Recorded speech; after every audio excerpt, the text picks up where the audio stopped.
Nezha is a famous rebellious icon in Chinese mythology. He earned people's respect by slaying an evil dragon and sacrificing his own life to save his hometown, Chentang Pass. Overall, he's portrayed as a heroic and positive figure. But has he always been like that?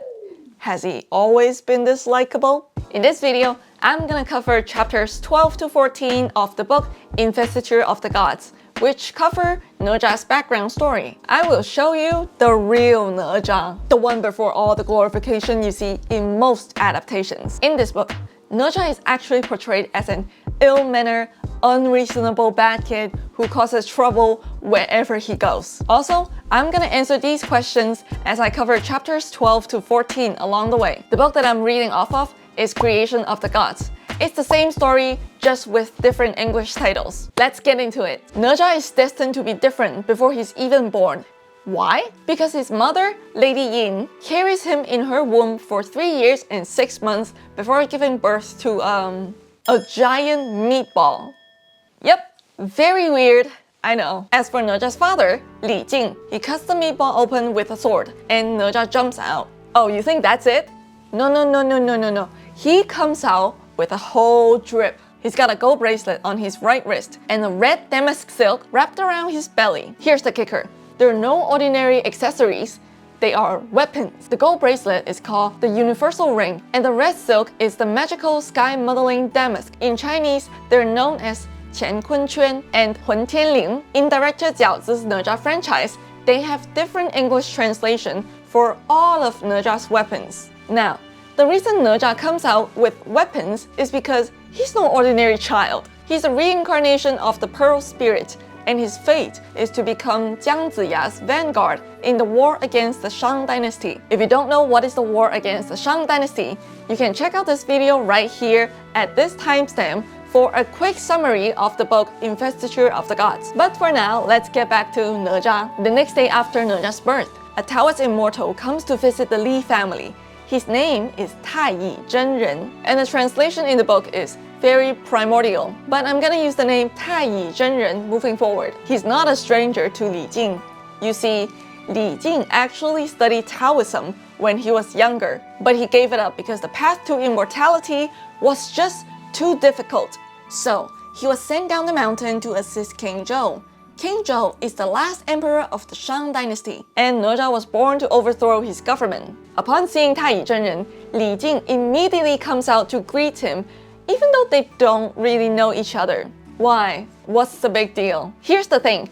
When you study Taoism, you are part of a big family. So when someone from that family visits you, you show respect to them by greeting them with manners, especially if they've been in this family longer than you or hold a higher rank than you. Think of it like this. You are a NYU alum, film major. One day, you give birth to a baby boy, and a senior NYU alumnus, Martin Scorsese, shows up to congratulate you. That's what it's like. So of course Li Jing rushes out to greet Taiyi Zhenren. Taiyi Zhenren comes to the Li family to name the baby Nezha and to take him in as a disciple. And then time flies. By the time Nezha turns 7, he's already grown to 6 feet tall. Damn, that's too tall for a 7-year-old kid. I want you to keep in mind that he's a kid because this is also the year that he causes a lot of troubles. Things are about to go down from here. It is May, and it's hot outside. So Nezha heads out with a family guard to bathe in a river near the East Sea. He dips his red damask into the water and wipes his body with it. Now the problem is, this damask is a magical weapon. So when Nezha puts it in the water, the river turns red. When he swishes it, the river starts to shake violently, so much that the Crystal Palace under the East Sea begins to creak and groan. The Crystal Palace is an important place because that's the residence of the Dragon King of the East Sea, Ao Guang. He's sitting peacefully in his palace when all of a sudden, he feels the tremors. He thinks this is weird because there's no earthquake, so there shouldn't be any tremors. So he sends Yaksha, Li Geng, to the surface to investigate. When Yaksha comes up to the surface, he sees Nezha bathing in the river, so he shouts, "Boy, what have you got in your hand that turns the water red and rocks the Crystal Palace?" Nezha looks at Yaksha. He sees a creature with blue face, red hair, a huge mouth, and long protruding tusks. So he replies back, what kind of beast are you? What a wonder that you can speak. Now in Chinese, the word beast that Nezha chose to use here carries a pretty insulting tone. Nezha kind of judges the yaksha based on his appearance, so the yaksha gets angry and says, I'm the yaksha sea patrolman, and I'm here by order of my master. How dare you insult me, calling me a beast? Then the two start fighting. Nezha kills the yaksha and even complains that the yaksha's brain matter got his universal ring dirty. So he sits down to wash the ring, and that action shakes the Crystal Palace all over again. Under the sea, a dragon soldier reports to the Dragon King that a child by the river has killed the yaksha. So this time, the Dragon King's third son, Albin, volunteers to go up to the surface to investigate.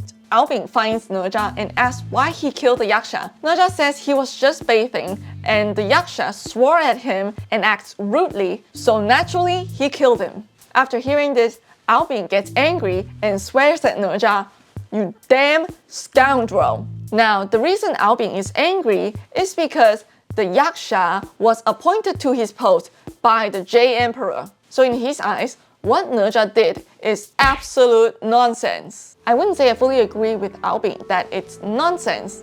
The whole thing started because the yaksha shouted at Nezha when asking a question. Nezha insulted him in return, and the yaksha got mad and tried to strike Nezha with an axe. I mean, you don't really need to swing an axe at a 7-year-old because he called you names. That's a bit too much.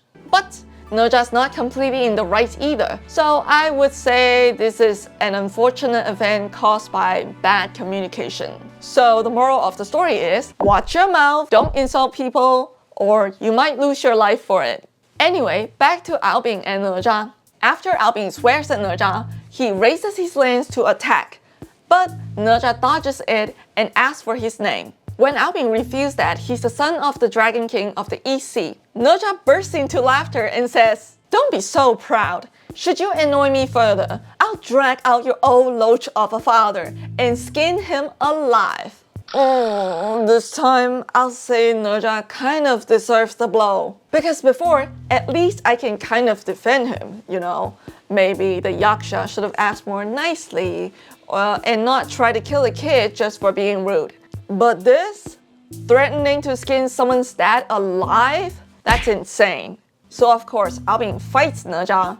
But Nezha wins again, and he even goes so far as to pull out Albin's dragon tendon, saying he'll use it to make a dragon belt as a present for his father. Here's the thing, once a dragon's tendon is removed, the dragon dies.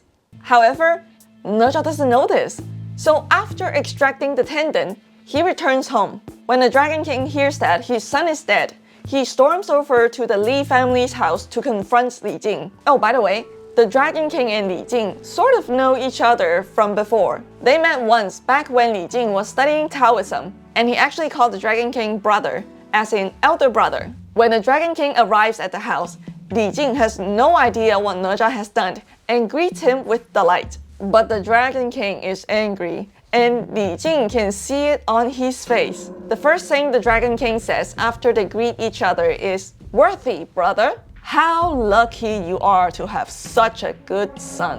Li Jing is confused, but replies with a smile, saying he has 3 sons, and while they're not especially remarkable, they're certainly not rascals, and asks the Dragon King not to get the wrong impression of them. Then the Dragon King fires back, listing all the murders Nezha committed earlier. Li Jing says this is odd because Nezha is only 7 years old and stays indoors all day long. Li Jing wants to find out the truth, so he goes to the backyard to ask Nezha what really happened earlier that day. Nezha tells him everything and even shows him the dragon tendon. Hey dad, this is the dragon tendon that I took to make you a dragon belt.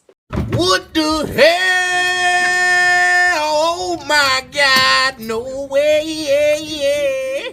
Imagine being Li Jing. You've just defended your son so hard, and then your son says, yeah, I did that, and shows you the evidence of the crime. Li Jing is horrified and he yells in panic, demanding that Nezha go out to explain things to the Dragon King. Nezha tries to comfort Li Jing. Don't worry, father, as I didn't do it deliberately, I shouldn't be considered guilty.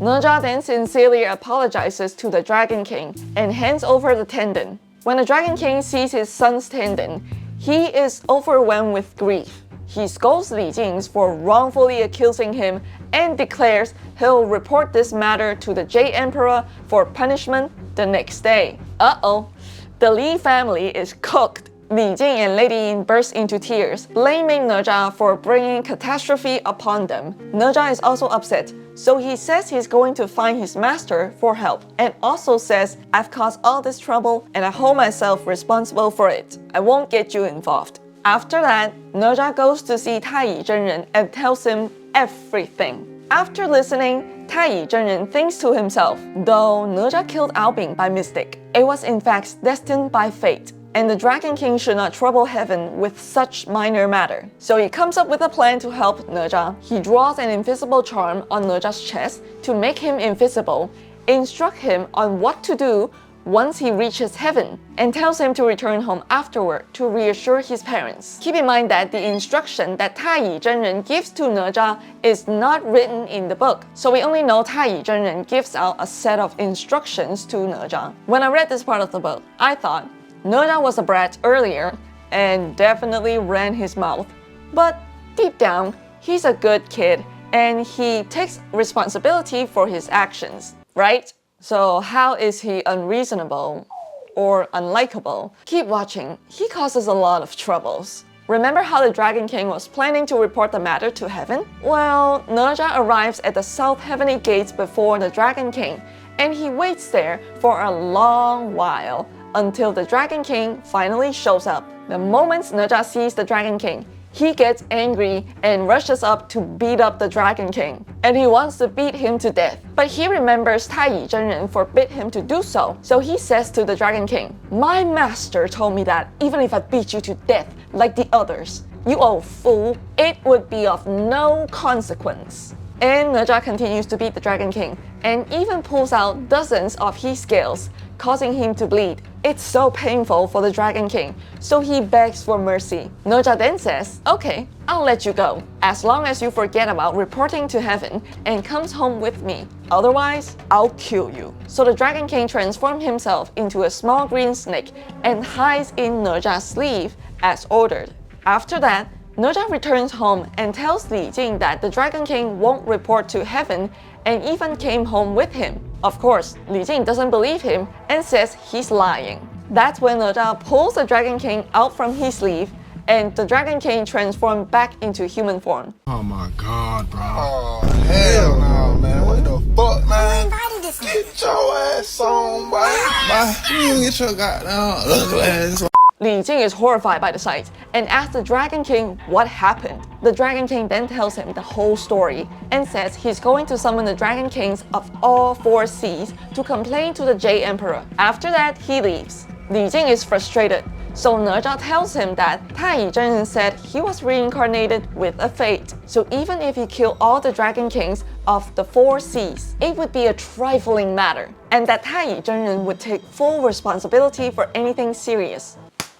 Maybe Taiyi Zhenren actually told Nezha to beat up the Dragon King as a warning to not mess with Nezha. So it's not like Nezha lost his mind to cause this third trouble. But we don't know that, because like I said earlier, keep in mind that the instruction that Taiyi Zhenren gives to Nezha is not written in the book. Li Jing understands what Nezha is saying and knows Taoism works in mysterious ways, and maybe Taiyi Zhenren has a plan. Still, Li Jing begins to feel resentment towards his own son. Lady Yin is standing on the side and she's feeling all the heat. So she tells Nezha to go to play in the backyard. Nezha plays in the backyard for a while, but gets bored, so he walks up to a tower on top of the wall to get some breeze. In the tower, he finds a bow and 3 arrows. He remembers his master told him he'll be the vanguard in the war against the Shang dynasty and thinks to himself that he should start practicing archery now. So Nezha shoots 1 arrow towards the southwest. Well, what he doesn't know is that These are magical weapons. They are the universal bow and the sky-shocking arrows, and no one has had the strength to use them since the sage emperor Xuanyuan back in ancient times.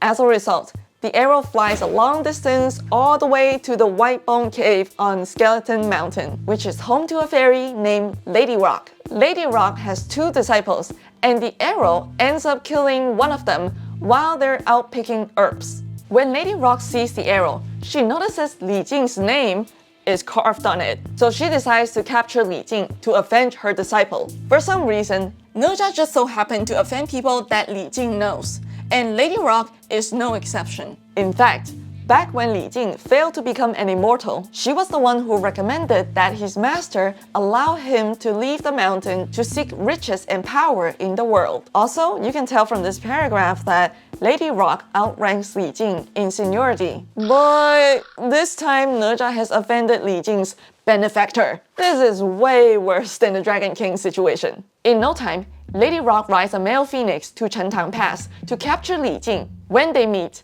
Li Jing kowtows before her and asks what's going on. Lady Rock says, "You've committed an outrage," and brings him back to her cave for questioning. Once they go back to her cave, Lady Rock pulls out the arrow and accuses him for repaying her grace with enmity by killing her disciple. Li Jing begs her for more time to find the real murderer and promises to bring him back to her. After all, no one had been able to draw the bow since ancient times until now. Lady Rock agrees and lets Li Jing go to investigate. Li Jing returns home and tells Lady Yin what had happened. Lady Yin says, "Could it have been Nezha again?" To find out, Li Jing summons his men to bring Nezha in for a test. When Nezha arrives, Li Jing says, "Since your master said you'll help the Sage King fight King Zhou, why don't you spend your time learning archery and horsemanship?" Nezha replies, "I was just doing that a minute ago, and I shot an arrow." Li Jing yells at Nezha, "You damn unfilial son," and tells him that his arrow killed Lady Rock's disciple. He orders Nezha to go explain everything to her. Nezha replies with a smile, "Don't be angry, father. Where does she live? Where was her disciple? And how could I have shot him? I won't you if I have been wrongfully accused." This is the part that gets me feeling conflicted. You see, Nezha seems to genuinely respect his parents, shows manners in front of them, and always tries to solve the problem that he caused. Wait. All of you! Daddy, chill. What the hell is even that?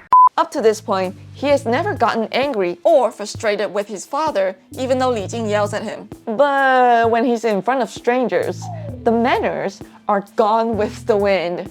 And you'll see it again later in the story.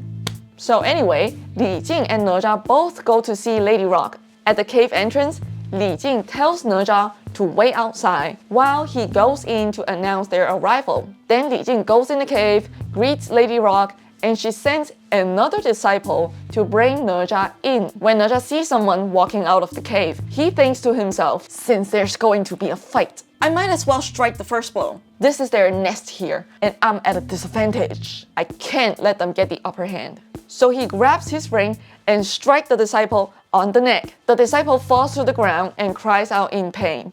Lady Rock hears the cry and rushes out immediately. Seeing her disciple close to death, she screams at Nezha, "You vile monster," and charges at him with a sword. Nezha sees this and tries to strike her with the ring. But before he can, Lady Rock snatches it away. Oh shit!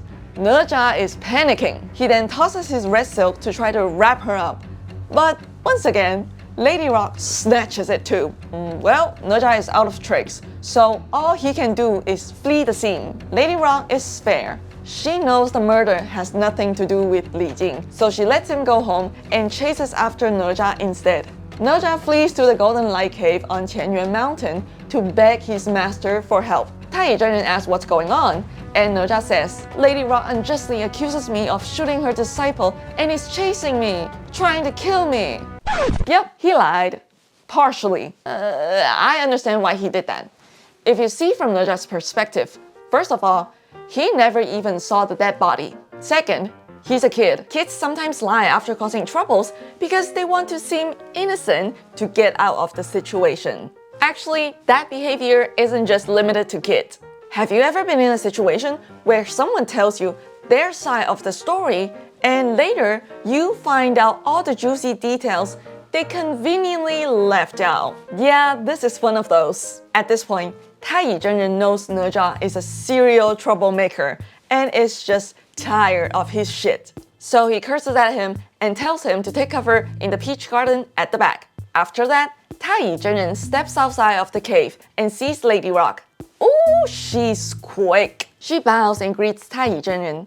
How are you, brother? That tells us they are not strangers at all. She explains everything Nezha has done and demands Taiyi Zhenren to hand over Nezha. Taiyi Zhenren says this, Nezha's in my cave now, and I can easily tell him to come out. All you have to do is go to the Jade Emptiness Palace and get an order from my Grandmaster. Nezha was reincarnated in this world by his order to support the Sage King of the Zhou dynasty. I'm not acting out of selfish considerations. Alright, some of you may not understand what Taiyi Zhenren says here, so I'm gonna briefly explain. Although they both study Taoism, they come from two different Taoism sects. Taiyi Zhenren is from the Chan sect, while Lady Rock is from the Jie sect. And each sect has its own grandmaster. So when we put this sentence into perspective, Taiyi Zhenren is basically saying, if you want Nezha, you need to speak to my boss. Ooh, he's pulling out the talk to my boss card. That just means he's trying to scare off Lady Rock. And Lady Rock felt that. She responds, how can you force your grandmaster on me? Don't bully me with your words. You must realize that I'm not inferior to you in the least. Taiyi Zhenren then tries to keep things cool and dismiss her. So he goes on to explain Nezha's mission, why it was created in the first place, and even tells Lady Rock not to take her disciple's death so personally. Because even though he's dead, he'll eventually become immortal anyway. Bruh. I mean, come on. If someone close to you just got killed for no reason, and then someone tells you, Hey, don't get emotional. It was all predestined. wouldn't that piss you off?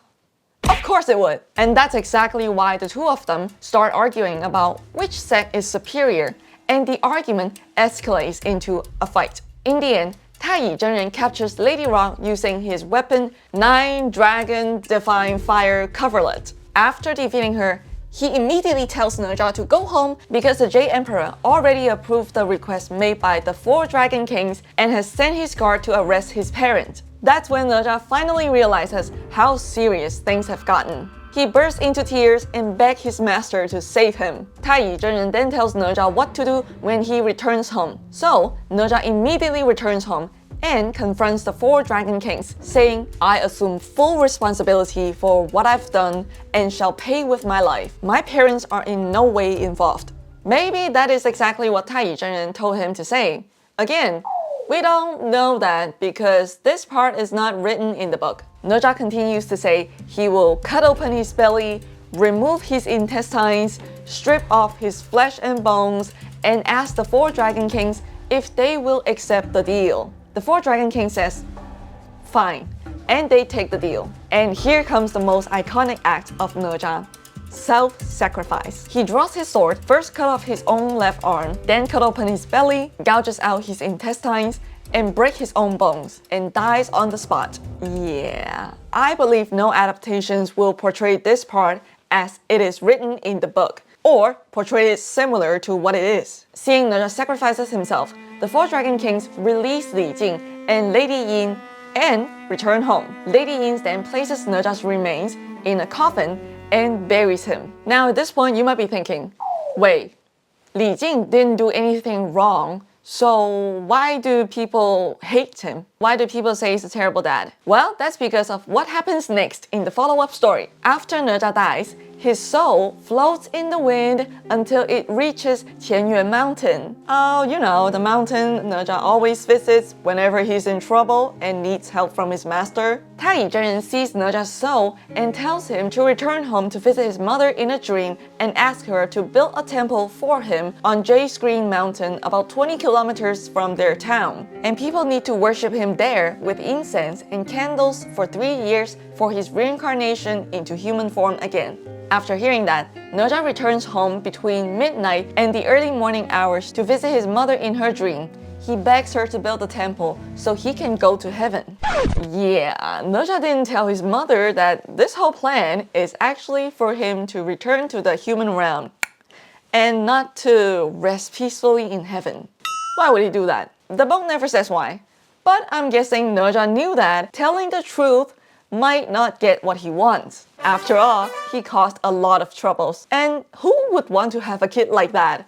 Again. When Lady Ying wakes up and realizes it was a dream, she bursts into tears. Li Jing gets annoyed and says she's just missing their son too much and tells her not to worry about it. However, Nezha comes back again and again. As soon as Lady Ying closes her eyes, she sees Nezha standing in front of her making the same request. But after all of that, Nezha still cannot get what he wants. Well, you know Nezha. He had a fiery temper when he was alive, so he will do things that are out of the boundary to get what he wants. After 5 or 6 days of begging, Nezha finally loses his patience and snaps at his mother and says this: "I've begged you for several days already, yet you have completely ignored me. If you don't do as I ask you, I'll trouble you all the time," making it impossible for the family to live in peace. This time, Lady Ying is terrified. When she wakes up, she doesn't dare to tell Li Jing. Instead, she secretly pays construction workers to build a temple and a statue for Nezha, and it takes 10 months to complete. Do you guys remember what Nezha needs in order to return to the human world? Besides the temple, he needs 3 years of incense offerings. Now, let me ask you, when do people offer incense at temples? When they have wishes and when they want the gods to fulfill them. So that's exactly what Nezha starts doing. He begins answering people's prayer and helping them to get what they want. You get a wish, you get a wish, you get a wish, you get a wish. Everybody gets a wish. And that attracts more and more people to come worship at the temple. This continues for half a year. One day, after Li Jing finishes training his soldiers, he and his army pass by this mountain. He notices a lot of people going up the mountain, so he asks his military officers what's going on. They tell him that about 6 months ago, a god appeared on this mountain and has been fulfilling people's wishes ever since. That piques Li Jing's curiosity, so he asks for the name of the god. And one of the officers replies, Nezha. Surprise, surprise. Surprise, surprise. Oh, after hearing that name, Li Jing becomes furious. He rides up the mountain and sees the temple of God Nezha and the statue, and starts cursing at Nezha for deceiving people even after death. Li Jing gets so mad that he whipped out his whip to smash the statue into pieces and ordered his army to set the temple on fire. When he returns home, the first thing he does is harshly reprimand Lady Ying for bringing trouble. He even accuses her of not being satisfied until he loses his job. He also tells her what he did to Nezha Temple and forbids her from rebuilding it. And this is the part where many people say Li Jing is a terrible father because people side with Nezha. They believe Nezha's self-sacrifice is enough to cancel out all the troubles that he brought to the Li family. So Nezha doesn't owe the Li family anything. Not for the troubles and not for the fact that Lady Ying bore him after 3.5 years of pregnancy. So in his mind, he no longer has any relationship with the Li family. But that's not how Li Jing sees it. You can't just sever your family ties by slicing off your flesh and bones. That's why Li Jing still sees Nezha as his son and as a troublemaker. So he actively blocks Nezha from reincarnation.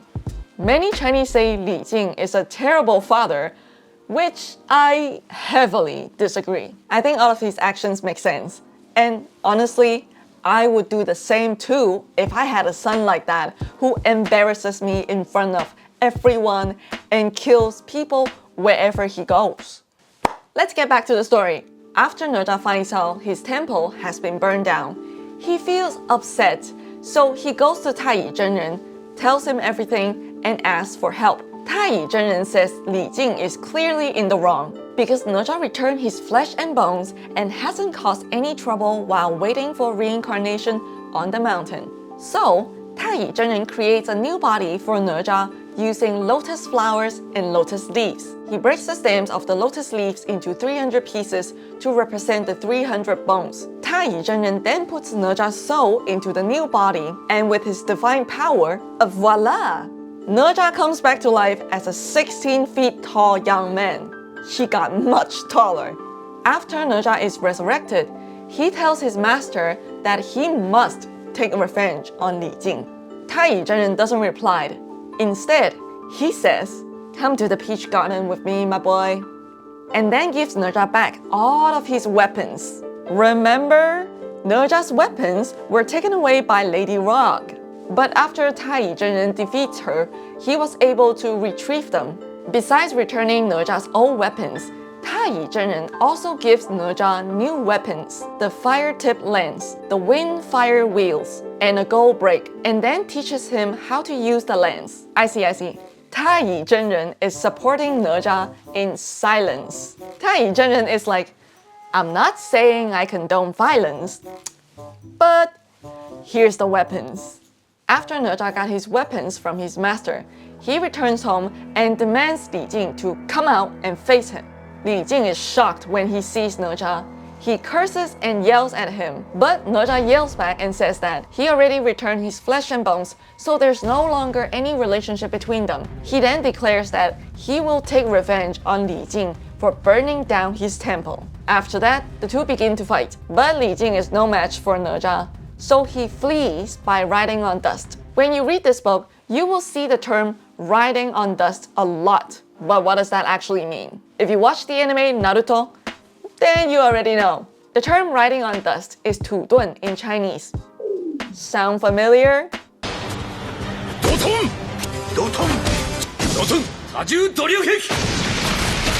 That's right, 土遁 is 土遁 in Naruto.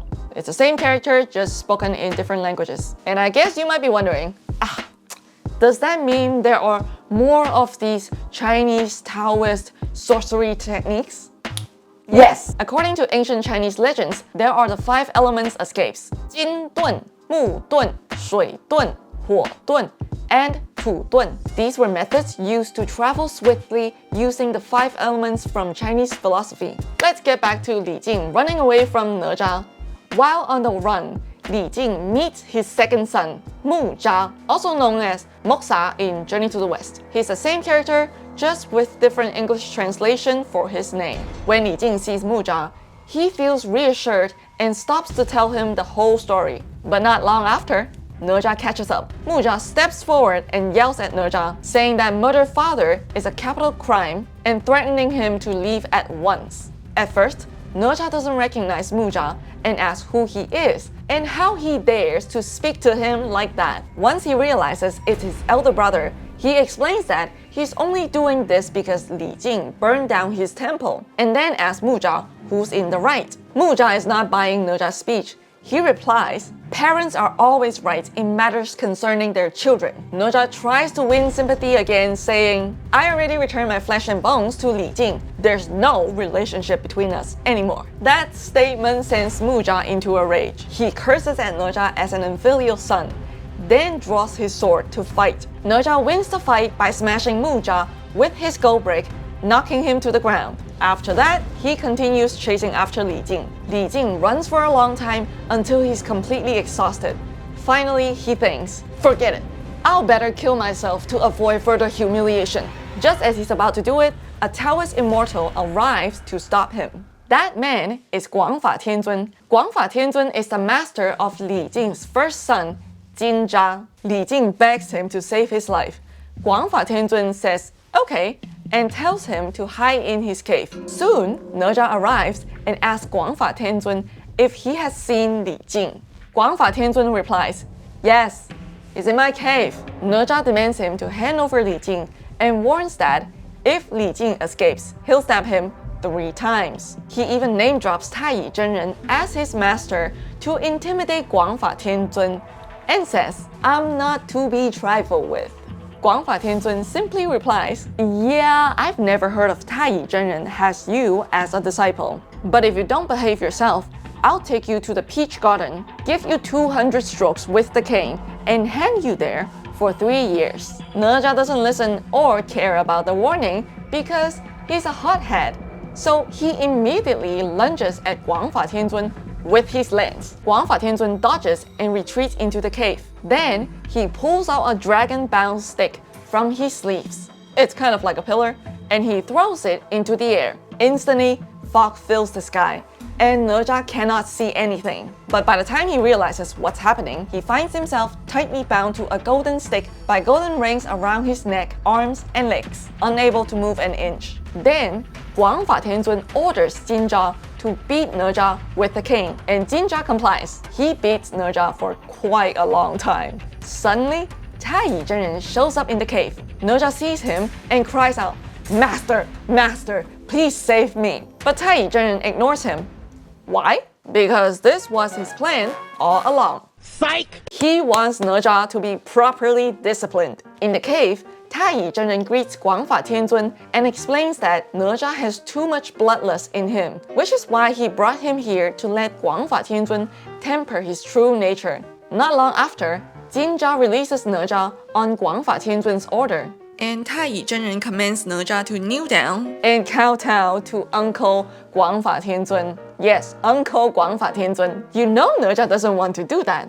But he also doesn't dare to disobey his master. Still, he says to 广法天尊, "Thank you for the beating."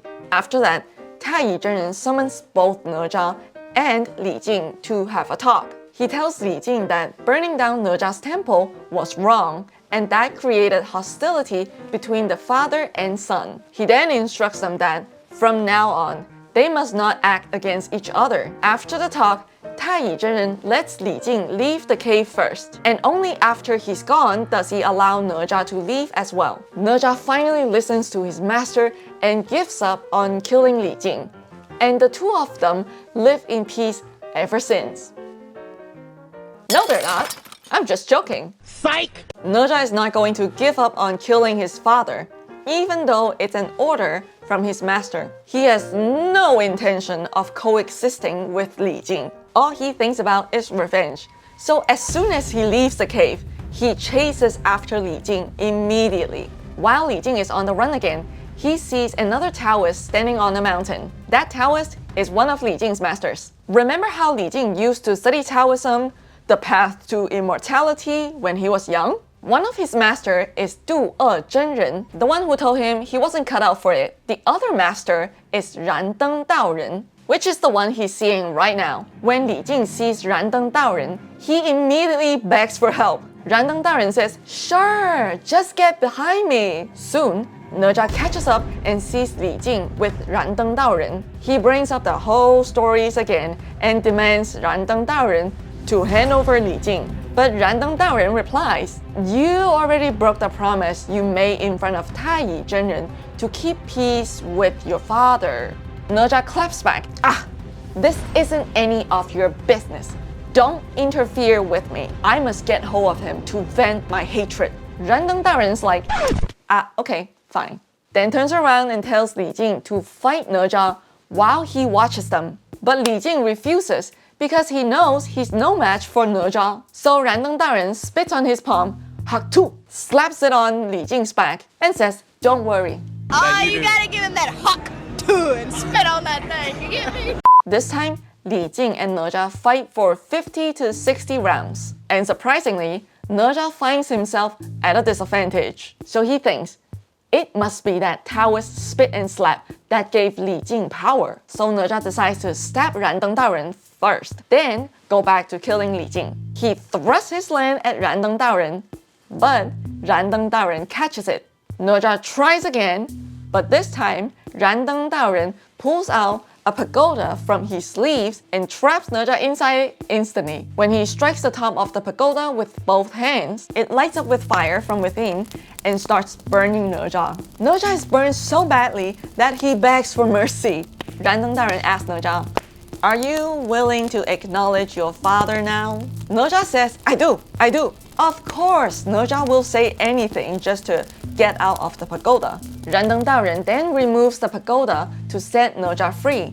Surprisingly, Nezha is unharmed by the fire. 燃灯大人 then asks Nezha to kowtow to Li Jing. Nezha does it reluctantly because he doesn't want to get burned again. Hold up, you think that's it? 燃灯大人 still not done with Nezha. He says Nezha must call Li Jing father. Nezha refuses. 燃灯大人 then goes, well, then I'll have to burn you again. Nezha panics and shouts, wait, father, your son has sinned against you. After Nezha goes through the whole 9 yards, 燃灯大人 then gives the pagoda to Li Jing and teaches him how to use it. No, God! No, God, please, no! No! No! No! That's right, ladies and gentlemen, that's the pagoda that Li Jing always holds in his hands. Why? Because once the pagoda is away from Li Jing, Nezha will kill him. So yeah, the primary purpose of the pagoda is not to subdue Yao Guais. It is to burn Nezha in case he acts up again. That's the reason why Nezha is able to work side by side with his father afterward. He can't rebel anymore, but deep down, he's always ready to. Now you might be thinking, if Nezha hadn't run into 燃灯大人, maybe he could have gotten his revenge. But no. The reason Nezha met 燃灯大人 at all is because 太乙真人 invited him to help temper Nezha's fiery nature. 太乙真人 signed Nezha up for ass whooping session twice. Nice. And with that, Nezha's background story in this book has come to an end. After hearing the whole story, what do you think? Is Nezha a bad kid? Or is Li Jing a terrible father? Let me know in the comments.